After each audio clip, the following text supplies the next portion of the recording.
ਮਾਨਯੋਗ ਅਧਿਆਪਕਗਣ ਅਤੇ ਪਿਆਰੇ ਵਿਦਿਆਰਥੀ, ਅੱਜ ਅਸੀਂ 12ਵੀਂ ਦੀ ਕਵਿਤਾ ਪੜ੍ਹਨ ਜਾ ਰਹੇ ਹਾਂ।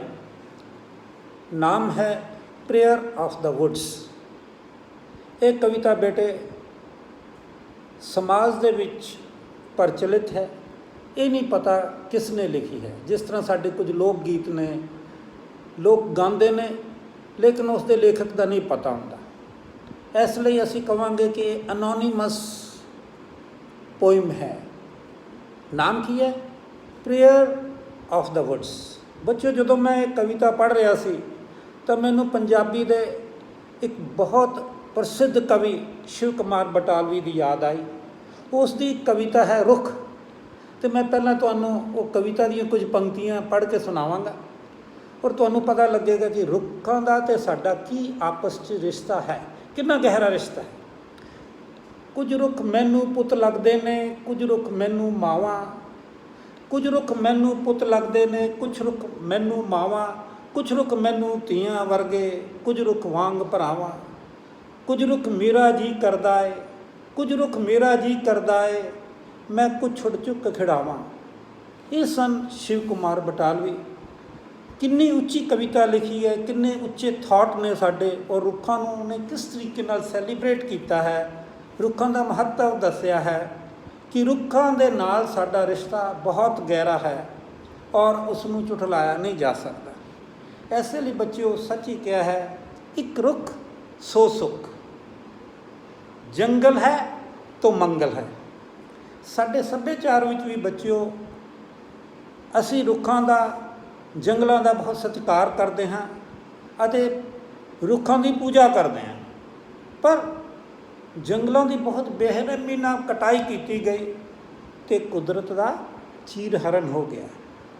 ਸਾਰਾ ਤਾਣਾ ਬਾਣਾ ਹੀ ਉਲਝ ਕੇ ਰਹਿ ਗਿਆ। ਅਤੇ ਇਹ ਕਵਿਤਾ ਜਿਹੜੀ ਹੈ ਪ੍ਰੇਅਰ ਆਫ ਦਾ ਵੁੱਡਸ ਵੀ ਇਹੀ ਗੱਲ ਕਰਦੀ ਹੈ। ਮੈਂ ਪਹਿਲੇ ਕਵਿਤਾ ਪੜ੍ਹਾਂਗਾ ਤੁਹਾਡੇ ਲਈ। Here is the poem, Prayer of the Woods. I am the heat of your heart on the cold winter nights, the friendly shade screening you from the winter, from the summer sun, and my fruits are refreshing draughts, quenching your thirst as you journey on. ਇਸ ਕਵਿਤਾ ਦੇ ਵਿੱਚ ਜਿਹੜਾ ਆਈ ਹੈ ਉਹ wood ਹੈ। ਇਸ ਤਰੀਕੇ ਨਾਲ ਜਦੋਂ ਨਿਰਜੀਵ ਚੀਜ਼ ਨੂੰ ਜ਼ੁਬਾਨ ਦੇ ਦਿੱਤੀ ਜਾਂਦੀ ਹੈ, ਉਹ ਬੰਦੇ ਵਾਂਗ ਬੋਲਦਾ ਹੈ, ਤਾਂ ਉਸ ਨੂੰ ਅਸੀਂ ਪਰਸੋਨੀਫਿਕੇਸ਼ਨ ਕਹਿੰਦੇ ਹਾਂ। ਪਰਸੋਨੀਫਿਕੇਸ਼ਨ ਦਾ ਮਤਲਬ ਇਹ ਹੈ ਕਿ ਇਨਸਾਨ ਦੇ ਗੁਣ, ਬੰਦੇ ਦੇ ਗੁਣ ਉਸ ਨਿਰਜੀਵ ਚੀਜ਼ ਦੇ ਵਿੱਚ ਆ ਗਏ, ਉਹ ਭਾਵਨਾਵਾਂ ਆ ਗਈਆਂ।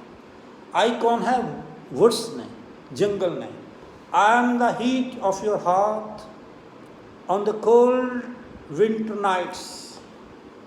ਜੰਗਲ ਕਹਿੰਦਾ ਹੈ ਕਿ ਮੈਂ ਸਰਦ ਰਾਤਾਂ ਦੇ ਵਿੱਚ ਤੇਰੀ ਅੰਗੀਠੀ ਦਾ ਜਿਹੜਾ ਹੈ ਰੌਸ਼ਨੀ ਹਾਂ, ਉਸ ਦਾ ਗਰਮੀ ਹਾਂ। ਕੌਣ? ਵੁੱਡਸ, ਜੰਗਲ। ਵਾਕਈ ਸਰਦੀਆਂ ਦੇ ਵਿੱਚ ਅਸੀਂ ਜਿਹੜੀ ਅੰਗੀਠੀ ਜਲਾਉਂਦੇ ਹਾਂ, ਉਸ ਦੇ ਵਿੱਚ ਚਾਹੇ ਕੋਇਲਾ ਜਲਾਈਏ ਜਾਂ ਫਿਰ ਲੱਕੜੀ ਜਲਾਈਏ, ਉਹ ਜੰਗਲ ਤੋਂ ਹੀ ਮਿਲਦੀ ਹੈ। The friendly shade screening you from the summer sun. ਅਤੇ ਸਾਨੂੰ ਠੰਡੀਆਂ ਛਾਵਾਂ ਮਿਲਦੀਆਂ ਨੇ ਗਰਮ ਰੁੱਤ ਦੇ ਵਿੱਚ। ਕਿਸ ਤੋਂ ਮਿਲਦੀਆਂ ਨੇ? ਰੁੱਖ ਤੋਂ ਮਿਲਦੀਆਂ ਨੇ। ਠੀਕ ਹੈ। And my fruits are refreshing draughts, quenching your thirst. ਮੇਰੇ ਜਿਹੜੇ ਫਲ ਨੇ ਉਹ ਤੈਨੂੰ ਰਿਫਰੈਸ਼ ਕਰਦੇ ਨੇ, ਤੈਨੂੰ ਤਰੋ ਤਾਜ਼ਾ ਕਰ ਦਿੰਦੇ ਨੇ।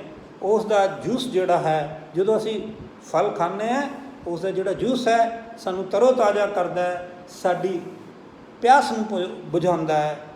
ਖਾਸ ਕਰ ਉਦੋਂ ਜਦੋਂ ਅਸੀਂ ਕਿਤੇ ਲੰਬੀ ਜਰਨੀ 'ਤੇ ਗਏ ਹੋਈਏ, ਲੰਬਾ ਪੈਂਡਾ ਤੈਅ ਕਰਨਾ ਹੋਏ। ਜ਼ਿਆਦਾ ਪਿਆਸ ਲੱਗਦੀ ਹੈ ਜਦੋਂ ਅਸੀਂ ਯਾਤਰਾ ਕਰਦੇ ਹਾਂ। ਪਹਿਲੇ ਜ਼ਮਾਨੇ 'ਚ ਲੋਕ ਪੈਦਲ ਚੱਲਦੇ ਹੁੰਦੇ ਸੀ, ਅਤੇ ਉਹ ਉਸ ਵੇਲੇ ਜਿਹੜੇ ਫਲ ਹੈ ਉਹ ਉਹਨਾਂ ਦਾ ਖਾਸ ਕਰ ਰੇਗਿਸਤਾਨ ਦੇ ਵਿੱਚ ਫਲਾਂ ਨੂੰ ਨਾਲ ਲੈ ਕੇ ਚੱਲਦੇ ਸੀ ਤੇ ਉਸ ਦਾ ਜੂਸ ਪੀਂਦੇ ਸੀਗੇ ਜਾਂ ਉਹ ਫਲ ਖਾਂਦੇ ਸੀਗੇ। ਠੀਕ ਹੈ। ਮਾਈ ਫਰੂਟਸ ਆਰ ਰਿਫਰੈਸ਼ਿੰਗ ड्रॉट्स मैंने बूंदें। क्वेंचिंग योर थर्स्ट, क्वेंच मैंने बुझाना, थर्स्ट मैंने प्यास। सो जंगल ਜਿਹੜੇ ਨੇ ਗਰਮੀ ਸਰਦੀ ਤੋਂ ਸਾਨੂੰ ਬਚਾਉਂਦੇ ਨੇ, ਸਾਡੇ ਨਾਲ ਸਹਾਈ ਹੁੰਦੇ ਨੇ ਔਰ ਸਾਨੂੰ ਮਿੱਠੇ ਫਲ ਦਿੰਦੇ ਨੇ। ਅਗਲੀਆਂ ਪੰਕਤੀਆਂ ਦੇ ਵਿੱਚ ਲਿਖਿਆ ਗਿਆ ਹੈ, I am the beam that holds your house, the board of your table, the bed on which you lie, and the timber that built your boat।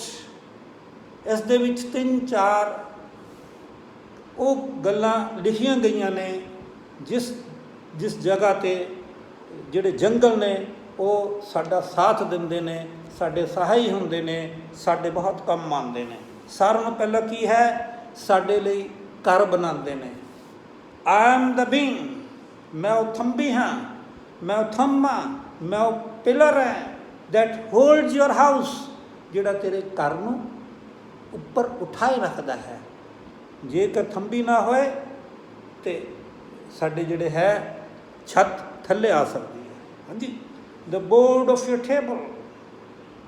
Table ਵੀ ਜਿਹੜਾ ਹੈ ਲੱਕੜ ਦਾ ਬਣਿਆ। ਦ ਬੈੱਡ ਔਨ ਵਿਚ ਯੂ ਲਾਈ, ਜਿਸ ਬਿਸਤਰ 'ਤੇ, ਜਿਸ ਬੈੱਡ 'ਤੇ ਅਸੀਂ, ਜਿਸ ਮੰਜੇ 'ਤੇ ਅਸੀਂ ਆਰਾਮ ਕਰਦੇ ਹਾਂ, ਉਹ ਵੀ ਲੱਕੜ ਦਾ ਬਣਿਆ। And the timber that built your boat, ਅਤੇ ਉਹ ਲੱਕੜੀ ਜਿਸ ਦੇ ਨਾਲ ਕਸ਼ਤੀ ਬਣਦੀ ਹੈ ਉਹ ਵੀ ਲੱਕੜੀ ਦੀ ਹੈ।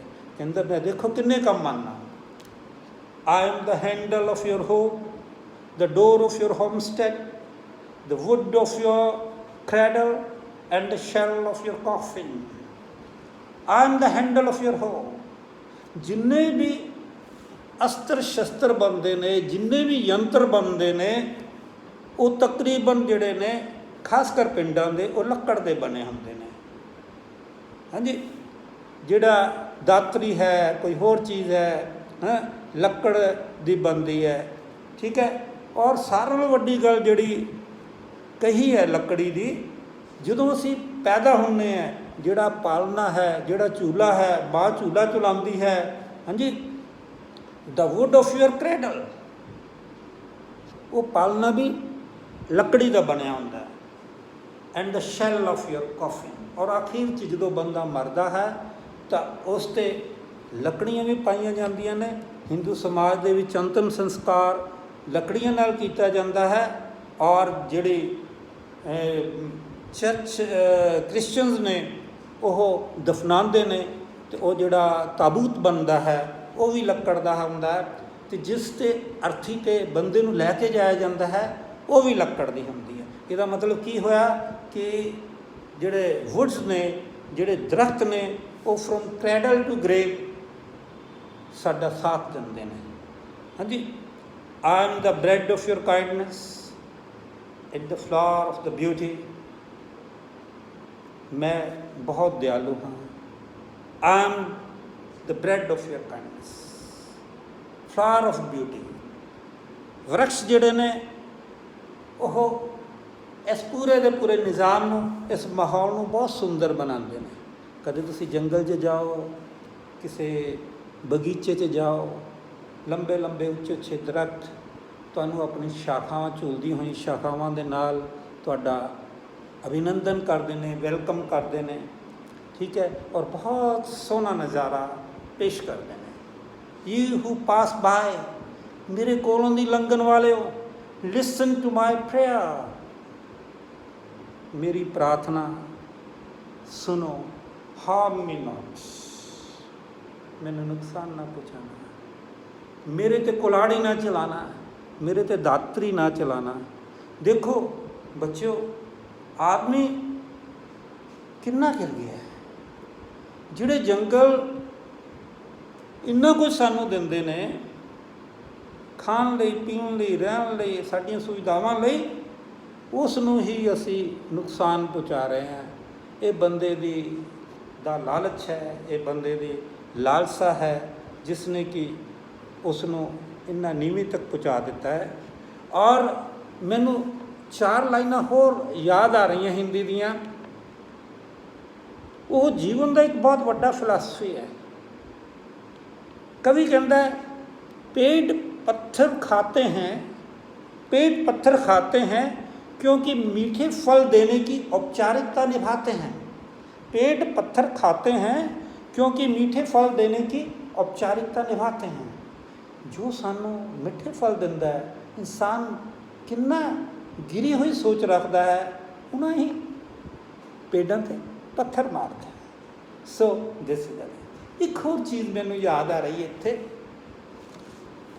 जंगलों की और पेड़ों की व्यथा बहुत है, दुख बहुत है, तो कवि उस दे दुख नूं शब्दों च परो दिंदे ने। एक जगह ते मैं पढ़िया सी, जंगल ने दस्ते से पूछा, जंगल ने दस्ते से पूछा कुल्हाड़ी कब काट सकती थी मुझे। जंगल ने दस्ते से पूछा, दस्ता हुंदा जिहड़ा कुल्हाड़ी के पिछे लकड़ दा लग्या हुंदा, कुल्हाड़ी कब मुझे काट सकती थी, कुल्हाड़ी कब मुझे उजाड़ सकती थी।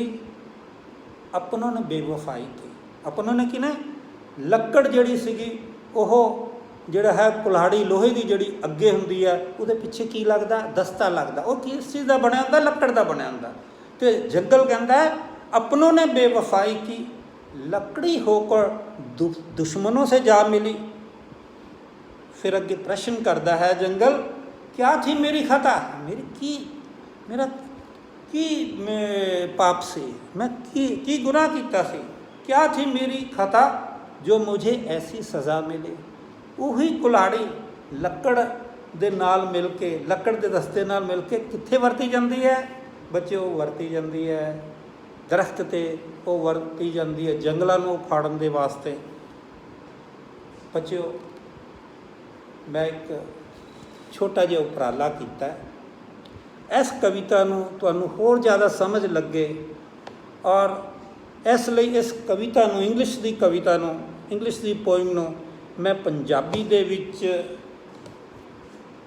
लिखिया है, इहदा अनुवाद किया है और मैनूं इंज लगता है कि तुहानूं पसंद आएगा, तो दाद जरूर देनी, ठीक है। क्यों भी मैं लाइन टू लाइन तकरीबन ट्रांसलेशन करने की कोशिश की है कविता नूं कविता दे विच ही। ठरदी सर्द रात विच मैं वांग सगेड़ी दी गर्मी, ठरदी सर्द रात विच मैं वांग सिगड़ी दी गर्मी, यार वर्गी ठंडी छां विच तपदी गर्म दुपहरे, यार वर्गी ठंडी छां विच तपदी गर्म दुपहरी, प्यास तेरी बुझ जावे यारा देवां फल कनेरे, प्यास तेरी बुझ जावे यारा देवां फल कनेरे। ज़्यादा बहुत ज़्यादा मिकदार दे विच फल दिंदा है साडी प्यास बुझाउण लई कौन, दरख्त या जंगल। अगलियां पोइम च दियां लाइनां ने ਜਿਹੜੀਆਂ ਇੱਥੇ ਇੰਗਲਿਸ਼ ਦੇ ਵਿੱਚ ਸੀ, I am the beam that holds your house, ਚੁੱਕੀ ਕਰ ਤੇਰੇ ਨੂੰ ਰੱਖਾਂ ਬਨ ਕੇ ਥੰਬੀ ਵਿਹੜੇ, ਚੁੱਕੀ ਕਰ ਤੇਰੇ ਨੂੰ ਰੱਖਾਂ ਬਨ ਕੇ ਥੰਬੀ ਵਿਹੜੇ। ਅਗਲੀ ਜਿਹੜੀਆਂ ਲਾਈਨਾਂ ਸੀਗੀਆਂ, the board of your table, the bed in which you lie and the timber that built your boat. ਇਸ ਨੂੰ मैं ट्रांसलेट इस तरह किया, पढ़न लई मेज़ हाँ तेरी, सोन लई मंजी तेरी, दरिया पार पत्तन तक पहुँचावां बन के बेड़ी तेरी। पढ़न लई मेज़ हाँ तेरी, सोन लई मंजी तेरी, दरिया पार पत्तन तक पहुँचावां बन के बेड़ी तेरी। फिर जिहड़ा क्रैडल टू ग्रेव की गल मैं की सी, हर जगह ते वुड्स का, दरख्तों का एक बहुत वड्डा योगदान है। पालना ते आलना बन जावां, आलना कन्ने घर नूं, पालना कन्ने जिस च बच्चे नूं खिडाईदा, पालना ते आलना बन जावां मरिया बन जावां अर्थी तेरी। अगे रिक्वेस्ट करता है जंगल, वर्ड्स, वेख बेनती करा कर जोड़, वेख बेनती करा कर जोड़, कर मैंने हथ हुंदे ने, बेनती करा कर जोड़ मैं मंजी बनी सा तेरी, ਪਰ ਮੰਜੀ ਮੇਰੀ ਨਾ ਠੋਕ ਦੇਵੀਂ ਵੀਰਿਆ। ਪਰ ਮੰਜੀ ਮੇਰੀ ਨਾ ਠੋਕ ਦੇਵੀਂ ਵੀਰਿਆ। ਨੁਕਸਾਨ ਪਹੁੰਚਾਉਣ ਨੂੰ ਮੰਜੀ ਨਾ ਠੋਕਣ ਕਹਿੰਦੇ, ਮੰਜੀ ਠੋਕਣਾ ਕਹਿੰਦੇ ਨੇ। ਤੂੰ ਮੇਰੀ ਮੰਜੀ ਠੋਕ ਦਿੱਤੀ। ਪਰ ਮੰਜੀ ਮੇਰੀ ਨਾ ਠੋਕ ਦੇਵੀਂ ਵੀਰਿਆ। ਦਾਤੇ ਦੀ ਕਸਮ ਹੈ ਤੈਨੂੰ, ਦਾਤੇ ਦੀ ਕਸਮ ਹੈ ਤੈਨੂੰ, ਦਾਤੀ ਨਾ ਮਾਰੀ ਮੈਨੂੰ, ਦਾਤਰ ਨਾ ਮਾਰੀ ਮੈਨੂੰ, ਦਾਤੀ ਨਾ ਮਾਰੀ ਮੈਨੂੰ। ਧੰਨਵਾਦ। ਇੱਕ ਹੋਰ ਚੀਜ਼ ਜਿਹੜੀ ਮੈਨੂੰ ਬਹੁਤ ਹੀ ਜਿਹੜੀ ਮੈਂ ਤੁਹਾਡੇ ਨਾਲ ਡਿਸਕਸ ਕਰਨਾ ਚਾਹੁੰਦਾ, ਉਹ ਹੈ ਵੁੱਡ ਦਾ ਮਤਲਬ ਲੱਕੜੀ ਹੁੰਦਾ, ਅਤੇ ਇਹਦੇ ਪਿੱਛੇ ਵੁੱਡਸ ਆ ਗਿਆ ਅਤੇ ਜੰਗਲ ਬਣ ਗਿਆ।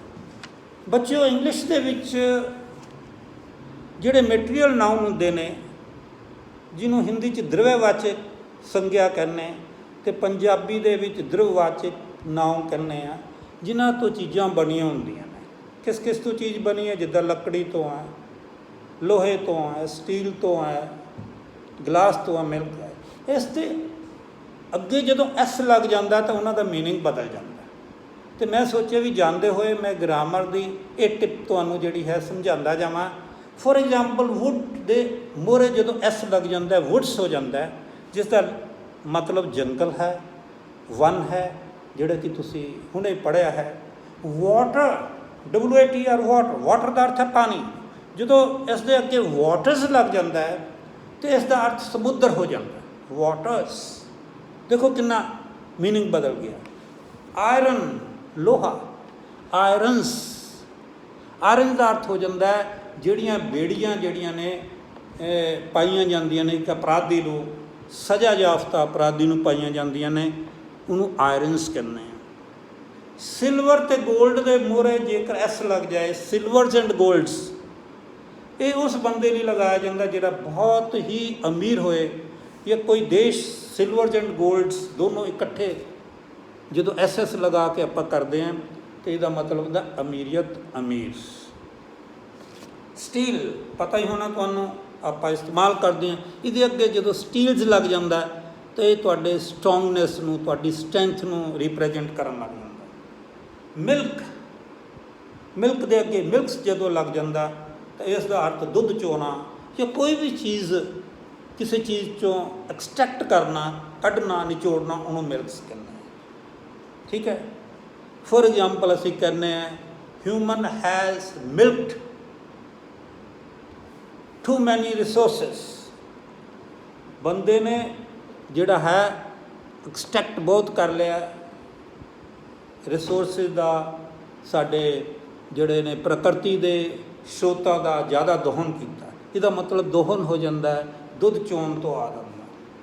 ਗਲਾਸ ਦਾ ਮਤਲਬ ਹੁੰਦਾ ਸ਼ੀਸ਼ਾ, ਅਤੇ ਜਦੋਂ ਇਸ ਦੇ ਮੂਹਰੇ ES ਲੱਗ ਜਾਂਦਾ ਗਲਾਸਿਸ, ਅਤੇ ਇਸ ਦਾ ਅਰਥ ਹੋ ਜਾਂਦਾ ਹੈ ਐਨਕਾਂ। ਸੋ ਬੱਚਿਓ, ਇਹ ਇੱਕ ਗ੍ਰਾਮਰ ਦਾ ਟਿਪਸ ਜਿਹੜਾ ਸੀਗਾ ਇਸ ਦੇ ਵਿੱਚ ਸੀ ਤੁਹਾਡੇ ਪੋਇਮ ਦੇ ਵਿੱਚ, ਜਿਸ ਨੂੰ ਮੈਂ ਸੋਚਿਆ ਕਿ ਨਾਲ ਦੇ ਨਾਲ ਤੁਹਾਨੂੰ ਦੱਸਦਾ ਜਾਵਾਂ, ਤੁਹਾਡੇ ਗਿਆਨ ਦੇ ਵਿੱਚ ਇਜ਼ਾਫਾ ਕਰਾਂ। ਮੈਨੂੰ ਉਮੀਦ ਹੈ ਕਿ ਤੁਹਾਨੂੰ ਮੇਰਾ ਰਵਿੰਦਰ ਕੁਮਾਰ ਦਾ ਇਹ ਲੈਸਨ ਜਿਹੜਾ ਹੈ ਅੱਛਾ ਲੱਗਿਆ ਹੋਵੇਗਾ। ਜੇ ਤੁਹਾਨੂੰ ਇਹ ਅੱਛਾ ਲੱਗਿਆ ਤਾਂ ਤੁਸੀਂ ਲਾਈਕ ਦਾ ਬਟਨ ਜ਼ਰੂਰ ਦਬਾ ਦੇਣਾ। Thank you very much. ਧੰਨਵਾਦ।